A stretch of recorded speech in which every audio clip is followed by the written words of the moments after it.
What's up? J'espère que tu passes une bonne journée et merci de suivre cette vidéo. Est-ce que toi aussi tu galères avec les répétitions? Est-ce que synonymo.fr est ton site préféré? Alors tu es au bon endroit. J'espère qu'à la fin de cette vidéo, tu te sentiras plus à l'aise avec ton style d'écriture et que tu comprendras que les répétitions ne sont pas l'engeance du diable.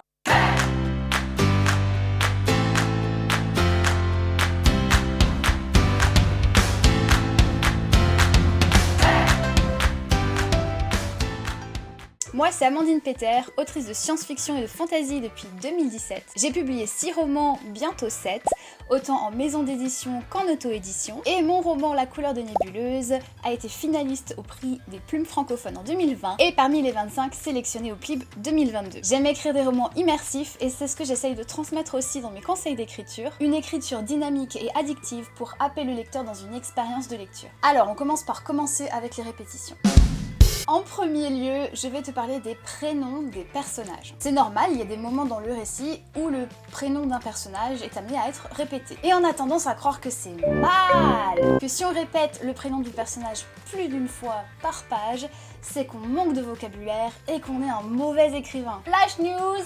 C'est faux. Rien ne t'empêche de répéter le nom de ton personnage plusieurs fois. D'ailleurs, si on prend exemple sur la littérature anglophone, les auteurs n'ont pas de problème avec ce genre de répétition. Je me suis d'ailleurs fait la réflexion en lisant Harry Potter ou encore Caraval. Et ça ne dérange personne. À la lecture, ça passe même inaperçu, tant qu'on reste bien sûr dans la cohérence et dans la limite du lisible, bien sûr. Et d'ailleurs, c'est plus facile pour le lecteur de savoir de qui on parle, au lieu de remplacer le prénom par toutes les paraphrases que le dictionnaire peut offrir. Bien sûr, rien n'empêche d'utiliser la paraphrase. Si un personnage peut être décrit par son occupation, par exemple le magicien, on peut tout à fait jouer avec ce terme pour remplacer le prénom. Mais ce que je conseille, c'est de le faire de manière plutôt naturelle, éviter d'avoir vraiment une règle ou un rythme.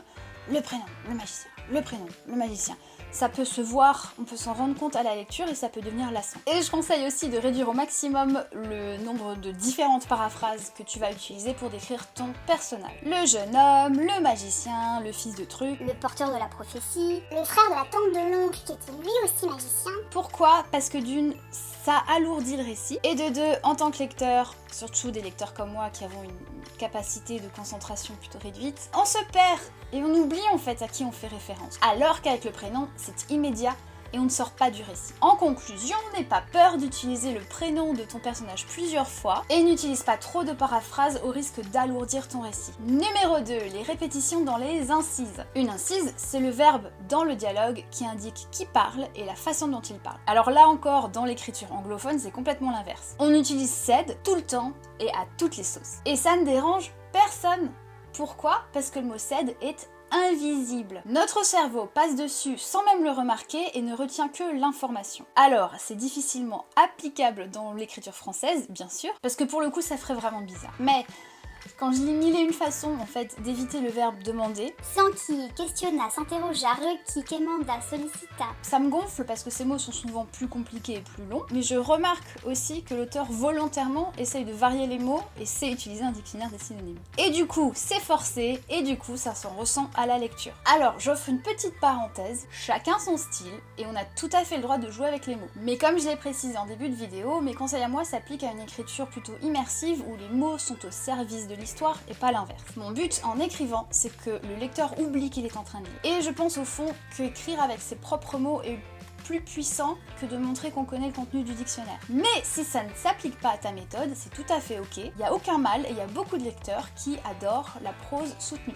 J'en reviens aux incises et je te rappelle que j'ai fait une vidéo sur les dialogues où tu pourras voir que de bonnes incises sont de rares incises et qu'en les utilisant avec parcimonie, on risque beaucoup moins les répétitions. 3. Les autres répétitions. Et on en revient à la paraphrase qui n'est pas une mauvaise chose en soi, mais qui est préférable d'éviter si elle est trop longue ou si elle alourdit ton récit. Par exemple, tu écris une scène bien gore, bien dégueu, avec plein de sang, et forcément, le mot sang va être amené à être répété. Et c'est une question de dosage. Il n'y a aucun mal à répéter le mot sang plusieurs fois. Et la paraphrase, le liquide poisseux et carmin, c'est un peu lourd, et ça saute aux yeux. Mais au lieu d'utiliser des paraphrases, du coup, ce que tu peux faire, c'est de reformuler. La balle atteint John au-dessus du cœur dans une gerbe de sang.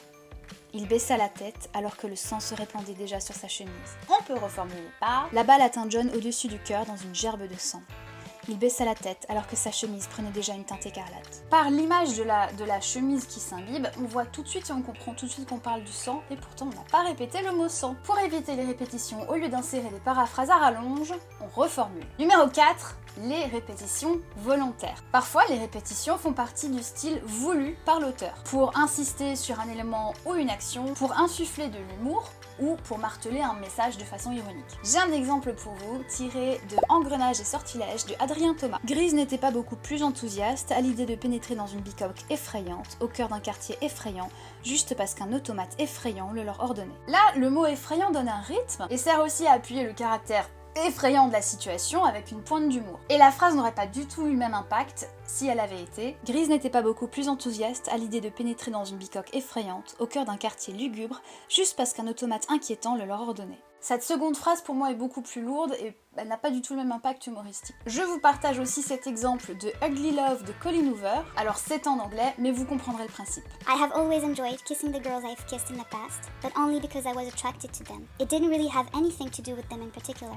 When I kissed all the other girls, I felt pleasure. That's why people enjoy kissing, because it feels good. But when you like to kiss someone because of who she is, the difference isn't found in the pleasure. The difference is found in the pain you feel when you're not kissing her. It doesn't hurt when I'm not kissing any of the other girls I've kissed. It only hurts when I'm not kissing Rachel. Maybe this explains why falling in love is so dang painful. I like kissing you, Rachel. Le mot kiss est répété 8 fois sous différentes formes. Parce que Colleen Hoover n'a pas peur d'utiliser les répétitions. Pourquoi ?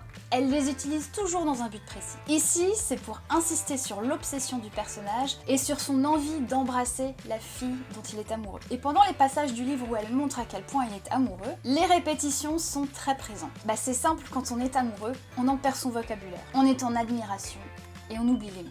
On parle un peu comme un enfant, plein d'émerveillement et plein de répétitions, justement. Et ça insiste sur l'émotion, la sensation qu'on a quand on est amoureux.